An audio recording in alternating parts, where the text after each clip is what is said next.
Hello everyone, welcome to Cellopedia, this is Maxim. Today we will learn how to play C-sharp minor melodic scale in 3 octaves.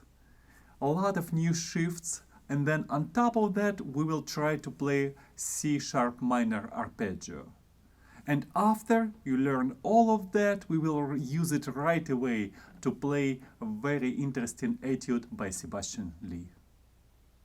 You can find music on page 53 of Piatti Cello method, and if you don't have a copy, you can download it using the link in the description. First, let's play this scale 1 note per bow in tempo quarter note 60.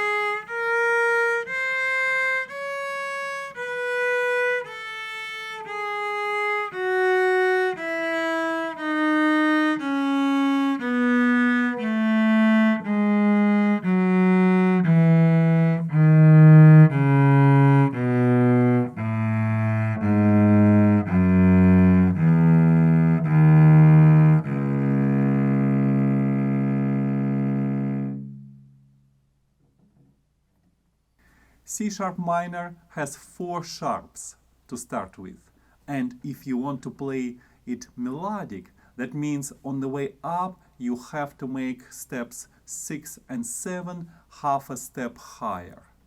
This way we have to play every note but E on the way up with sharp. When you need to use an extension, make sure that you prepare your left hand right away. That means you are making a shift, and at the same time you have to extend your fingers. It's usually not a good idea just to make a shift and then take care of extension, especially considering that you might want to play this scale in a faster tempo later on. For example, the first shift you have to make to F sharp, you have to do it this way. You are making a shift, and at the same time you have to extend your second finger.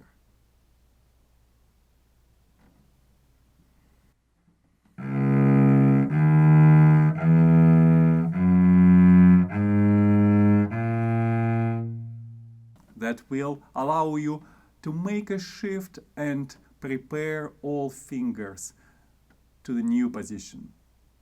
You made a shift and you don't have to worry about anything else. When you need to make a shift to higher positions, remember that you are not only moving your wrist, but you also have to adjust position of the elbow. You need to slightly lift the elbow. This way your wrist has no problem reaching the higher position. The body of the cello will never be in the way, and you will not hear this sound of your wrist hitting the cello. On top of that, when you make those shifts to higher positions properly and lift your elbow, you will achieve much higher precision.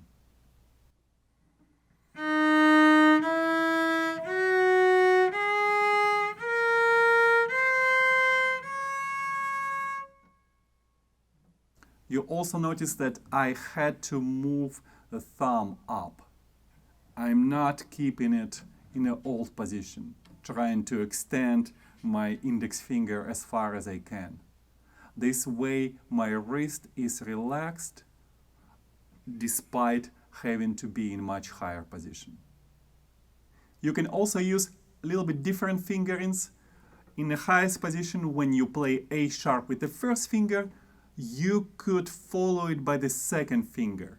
This way B sharp will be extended to, and that highest C sharp will be done with the third finger. The advantage of this will be that you will not have to use pinky. A disadvantage is that right away after C sharp you will have to adjust the position of the second finger to play B natural. It will work this way.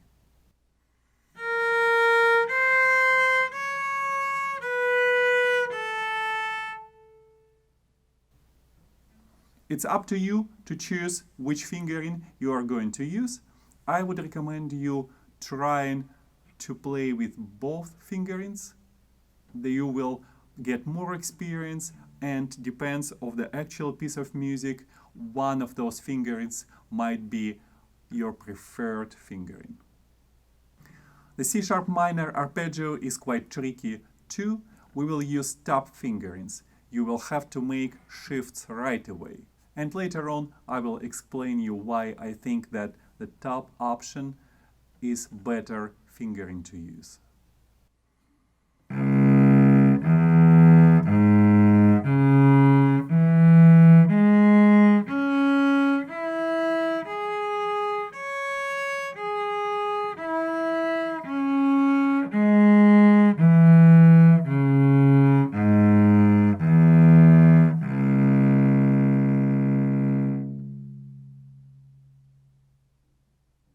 Here, I would pay even more attention to position of your wrist, because you have to play in high position even when you are on a G string.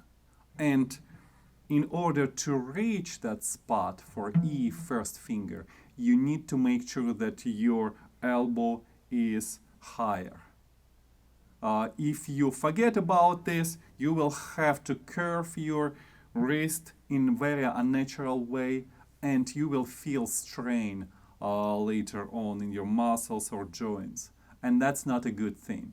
So right away you start making shifts, and by the time you are in high position on a G string, your elbow has to look something like that.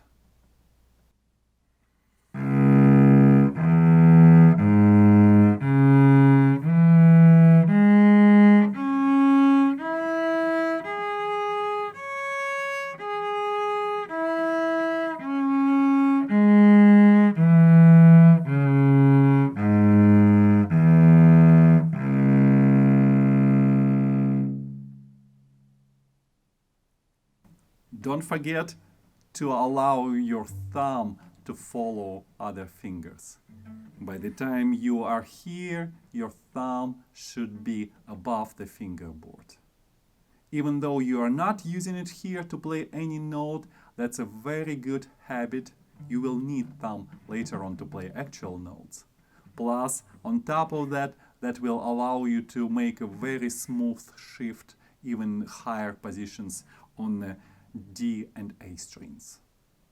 Now you might think, well, why don't I use another option, the second choice of fingerings, which I see right below the notes? And for first few notes, it might be an easier option. So you will end up playing like this.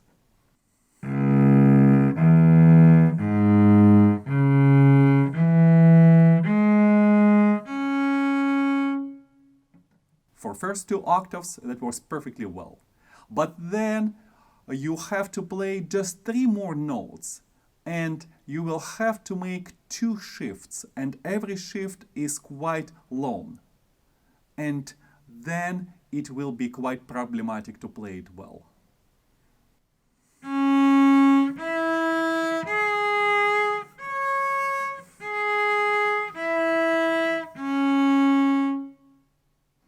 And even if you can play it quite well in this tempo, try to play it much faster, and you will see that it's close to impossible to play it very clearly in much faster tempo. So I would strongly encourage you to spend time learning this arpeggio with the first option, when you have to make a bunch of the small shifts right away. I think now you are ready to play the Etude number 23. We will start it in slower tempo, 8th note 108. When you play on your own, make sure that you pay extra attention to counting, especially that you see and take care of the difference between dotted quarter note, which is 3/8 notes long, and the dotted quarter note tied with an extra eighth note, which will make it 4/8 notes long. It might seem to be quite obvious, but in my experience, that's often source of mistake. So it's much better to avoid this mistake right away and feel at ease playing this etude.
This etude has many accents, but we need to talk about the way to make them.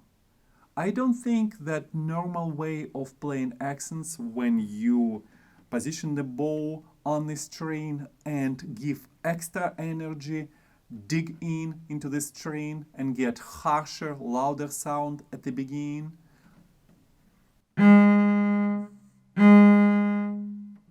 would work here.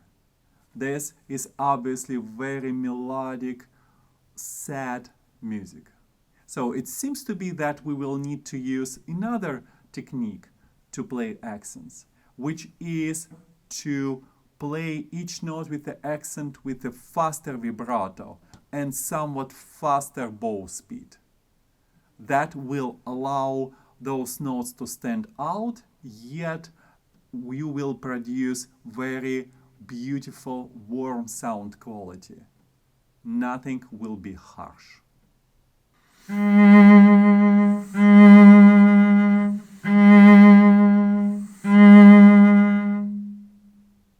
You can try using both techniques to play accents, and you can even try to combine little bit of harsh sound with extra vibrato. And ultimately, you will find your own way to play those accents. And now I will play it for you in tempo allegro agitato, fairly fast and agitated, and I will use the beat dotted quarter note 60. If you need to subdivide, you could set your metronome to 180, eighth note, but to get ultimately better pace, you will need to practice it with the dotted quarter note 60.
I hope you are enjoying working on this etude, because it's not just gives you extra experience playing in C sharp minor key, but also you have to solve some musical problems to make sure that you smoothly connect every bow stroke, that you paying attention to string crossings, and you will have to pay attention to your vibrato, especially when you want to play some notes with extra accents.